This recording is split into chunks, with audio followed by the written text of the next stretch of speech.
Hey my salted caramel cheesecakes, welcome to this video. I hope you're doing really well and taking care of yourself as always, and today I'm going to be giving you some ideas on what to do in the summer if you're getting bored now, because if you're like me, you've really enjoyed the start of summer but now prom's over, you've met up with your friends, you've done the things that kept you sane when you were thinking about them during exams, and now you spent a bit too much time rotting, and the Labubu Dubai chocolate jokes and the Indonesian boat racing videos aren't hitting the same anymore. So you're starting to miss the routine and like the productivity of when you had exams and stuff like that. So this video, I'm going to give some ideas, not ideas, some things to do that I thought of that I haven't seen other people talk about at the start, and then I'll give you some ideas for things that you can do, like hobbies or activities that you can do repeatedly, and then some one-off events, activities, and then at the end some academic ideas if you're in year 11 or year 12 to like prepare for the next year. So firstly, leave your toxic boyfriend or your toxic friend group. Guys, like, this summer, okay, is going to be the summer of self-love, improving your self-worth, self-discovery, and you know what? You do not need a mid guy to bring you down, okay?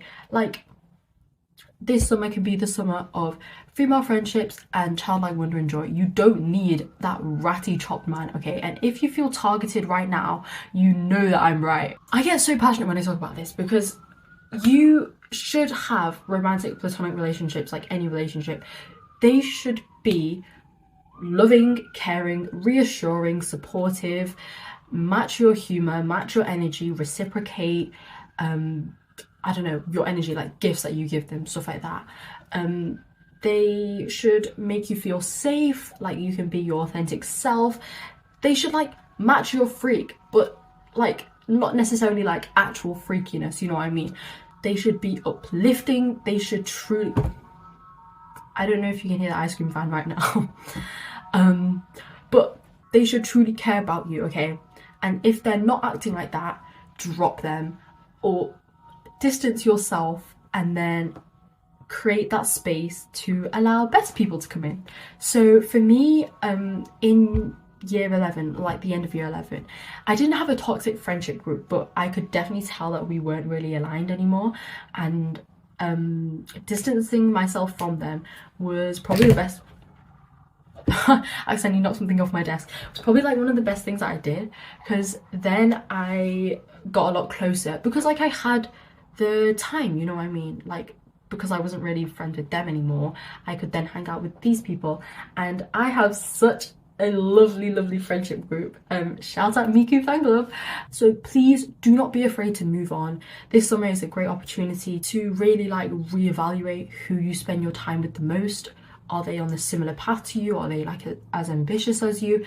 And then if they're not, then honestly like enjoying your own company and then finding people who are more similar to you. So yeah.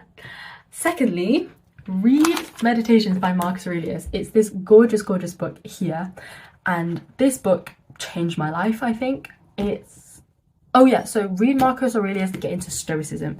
And Stoicism is this philosophy about being detached from outcomes and shifting your perspective on things. Like it's basically saying that nothing is objective and you can always change the way that you view something to make yourself feel better, basically. And after reading Meditations, I've definitely felt a lot more happy and fulfilled in general, and also I can regulate my emotions a lot better, communicate a lot better, and you just have this like love for life and like love for other people and wanting to do good. So I would highly recommend reading Meditations. And then with that, a little side note, you could get into manifesting. And I don't know like if you know what manifesting is. Like some people do not know what it is at all. Other people are like, oh, it's just crystals and witchcraft or whatever. So it does sound a bit woo-woo, but there is genuine science behind it. I can personally testify to consciously manifesting many things in my life, and it's like, if you can change your life for the better and be in control, why would you not do that? So get into manifesting. Let this summer be the summer that you attract everything that you desire. You attract abundance and love and joy and happiness, and you improve your self-worth. So this next point is learning all the countries and flags of the world. This is something that I'm definitely doing as well. Like a lot of the things that I'm going to talk about in this video, I'm doing it as well. Because I remember at the end of GCSEs, I learned like how to, like naming all the countries in the world, and at my peak I could do all 197 in 7.5 minutes. Low-key, that's goated. So I want to get back on that this summer, and also naming flags. Also, you could go down Wikipedia rabbit holes, research stuff that you're interested in, do little like research profiles on countries. Like you could talk about their history, their climate, and their main exports, imports, why, I don't know, stuff like that. If you're interested, because it's like keeping your brain active and like keeping up your research methods and like note-taking and stuff like that. Also, learning how to identify plants and foraging. I feel like this is so interesting. Like this is something that I'm definitely going to get on this summer as well. But like imagine you're just outside in the wild and you're like, hey, that leaf is like good for digestion or something. Like that's what they use it for in medicine. And then you can say, oh, this berry is edible and it tastes like this. Like that's so cool to me. And also it gets you out in nature, which is the best as well. And just like identifying trees or like bird songs, which is something that I definitely want to get into at some point this summer as well. And then also starting a YouTube channel like right now. I honestly would recommend starting a YouTube channel, even if you don't know what you want to talk about or like you don't have a fixed plan. Like just get started, because the lore that it gives you, oh my god, like my life the past year, I guess, since I started doing YouTube and like posting somewhat consistently, like this lore is crazy. And like I've met really lovely people.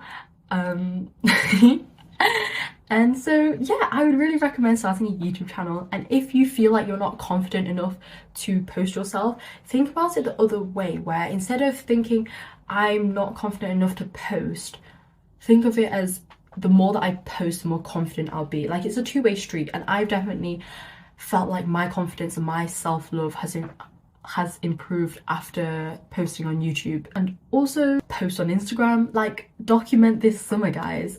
And please don't be self-conscious to post on your main account. Like generally do what makes you happy. It's your account. But if you are self-conscious, start a spam account. Okay, so now on to hobbies and activities. So I think it's really good to have a creative hobby, physical hobby, and intellectual hobby. So your creative hobbies is like crochet, art, writing, musical instrument, random like crafting and stuff like clay, or I've seen people like do stuff with pipe cleaners, like anything anything you want. So physical is like going to the gym, doing a sport, and it doesn't have to be like a really technical sport where you need to like invest in a lot of equipment. Like you could just do yoga in your room, and like watch a video online and follow that. And intellectual stuff like reading, learning a language, chess, I guess. I need to be more fluent in Mandarin this summer. Like I can speak it and like listening, but I'm just not good at reading and writing. So I'm gonna try and do that, because there are white boys out there who are better at me than Mandarin. I personally know one as well. So I do need to improve on that.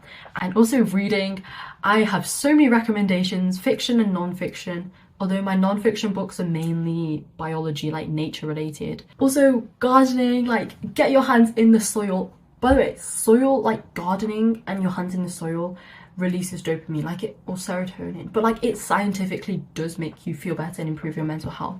Also the fulfillment that you get when you actually grow something, and like especially if it's fruit or vegetable and you get to harvest it.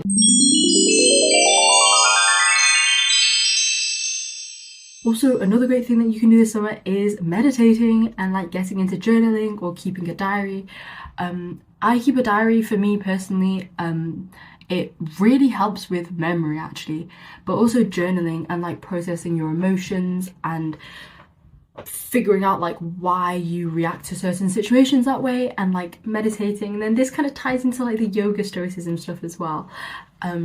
Is a really great thing that you can do as well, like consistently. And finally, baking, and baking sweet little treats, of course.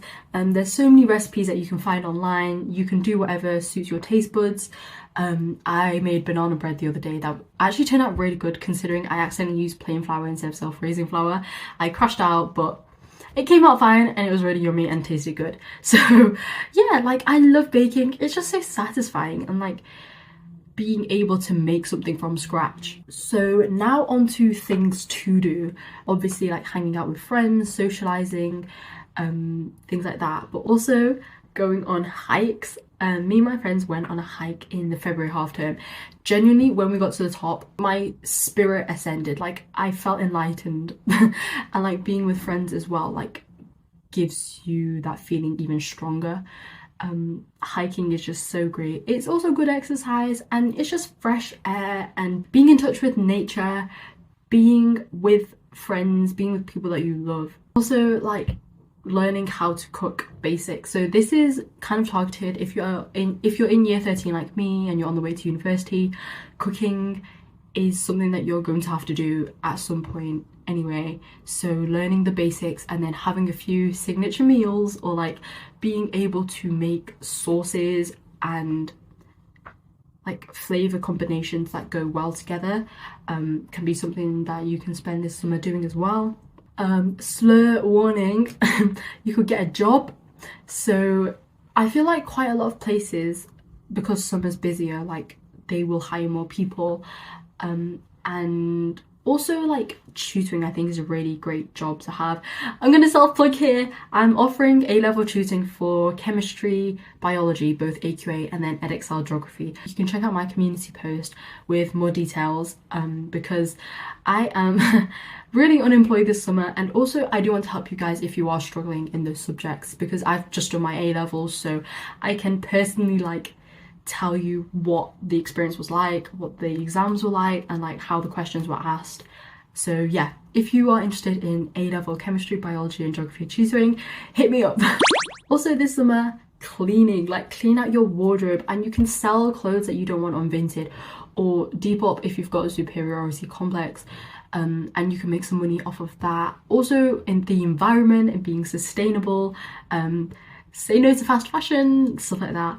And also cleaning your digital devices, like cleaning out old pictures, videos, and backing up pictures and videos to like your laptop or something, so that you can free up storage. Because I don't know about you guys, but I am always on 99% storage. Like I am always running out of storage, which is really annoying when I want to film a YouTube video like now.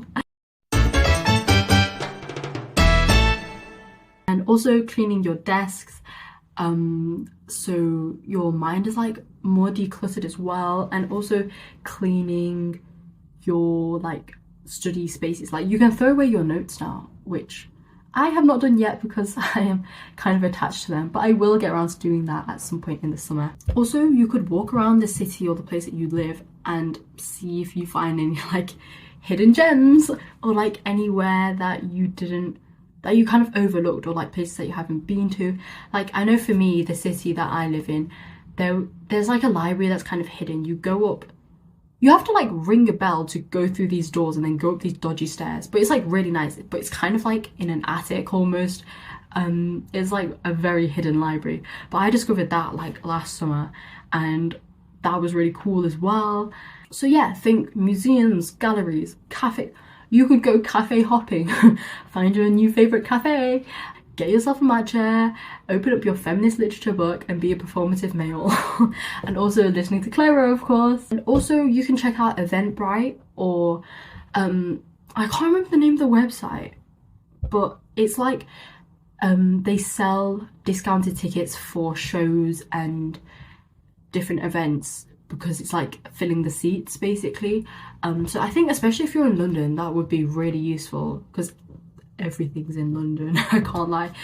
But things like that. And I recently went to a free event actually, hosted by this food influencer called Remy that I follow, and that was so cool. So We got like fruit blueberry muffins, chocolate chip cookies that she baked, and also a drink, and that was so cool as well. So I found that on Eventbrite. And honestly, low-key just search up date ideas, and you could go do all of them with like a romantic partner or a platonic friend, or just by yourself. Next, finally, academics wise, if you're in like year 11, year 12, you could do a free course in like the subject that you're interested in. So I know Coursera has a lot. I did like a pharmaceutical one in year 11. Low-key didn't understand half of it, but I still did it. I think Harvard has a lot of free ones. But yeah, I'm sure that you can find many online. They're really great for like expanding your knowledge, deepening your knowledge, and also learning stuff that is not on the spec. So you might even realize that you have a particular interest in this like topic that you don't even learn at school, but you could do at university. Also, you could go to a lecture, you could watch them online. You can do a lot of extracurricular reading now, and also essay competitions are really great too. I personally, because I do biology, I did a lot of STEM stuff, so I know there's like a tech fest STEM next competition that runs yearly where you have like a bunch of questions and you can choose which one to answer, so that one was really good. But yeah, there's loads. Like hopefully you'll be able to find some for your subject that you're interested in. And if you're in year 12, like research unis, research degrees, and like not even just unis, like you could look at apprenticeships as well, and planning open days as well for when the time comes. Also, if you're in year 12, reminder to do your NEA and do your EPQ in this summer. To be fair, our school, we did our EPQ between November and February of year 12, which was like really early. I didn't even realize. Like, I'm pretty sure most schools do it like year 12 summer. But anyway, do as much as you can, because if you don't, you will regret it when the deadline comes. Speaking from experience, like the last 2 weeks of my geography NEA were hellish, quite frankly, and you couldn't pay me to redo that, and I wish I did more of my EPQ in the summer. So that's what I'm telling you to do now. So that rounds up this video. I hope that I've given you some ideas of what to do this summer if you're bored, and I hope you have the absolute best summer ever. Love you lots. Please subscribe, like the video, definitely comment anything, to be honest. Like, I just love reading the comments if you find it useful, and until the next one, love you guys, bye.